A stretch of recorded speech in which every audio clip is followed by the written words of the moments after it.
Hi, Ron Davidson again, and in this video we're going to talk about the color of a diamond.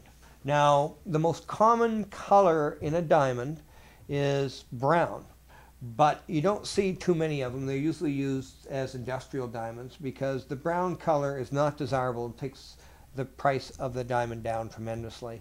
Actually, if you have a deep brown with a little bit of red in it or rust color, it becomes a cognac diamond. And they're actually quite nice, but still not that expensive.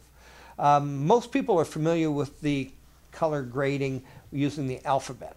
And it starts at D, and I have no idea why they didn't start at A. It's a mystery to me, but D is the top color for conventional diamonds. Now, the letter grade is only grading for yellow in the stone. So D is considered absolutely colorless. So you look at the stone, a D color, and there's no color whatsoever in it. Now, D through to F is actually a grouping called colorless. So there's very, very little difference between a D through to an F. Now, the next grouping is G and H, and they're considered near colorless. And then below that, you start getting to I, J, and down the alphabet. And starting at about I or J, you start to see a slight amount of yellow in the body of the stone. Now, obviously, you get more yellow in the stone as you go down the alphabet until you arrive at Z or Z for our American friends.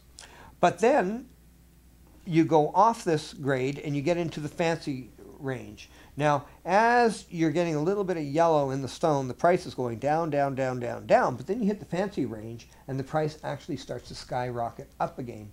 And you have a light fancy, fancy, I always get these two mixed up, but I believe intense is next and then vivid. Now, intense and vivid, you've got a very deeply saturated yellow color in the stone, and they're very beautiful and highly desirable and quite expensive.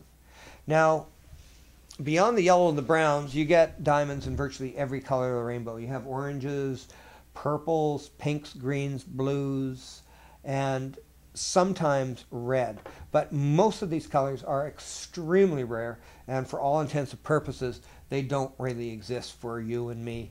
I had one client that was looking for approximately 1.5 carat natural pink diamond, and his budget was about $200,000. And we looked to try and get a stone for him, but believe it or not, $200,000 was too small a budget for that stone. He needed probably $300,000 to $400,000 before he got a stone that had any sort of depth of pink to it. So you can see how expensive they are, and they really don't exist for all extensive purposes. And that is basically the color grading of a diamond in a nutshell. Thank you.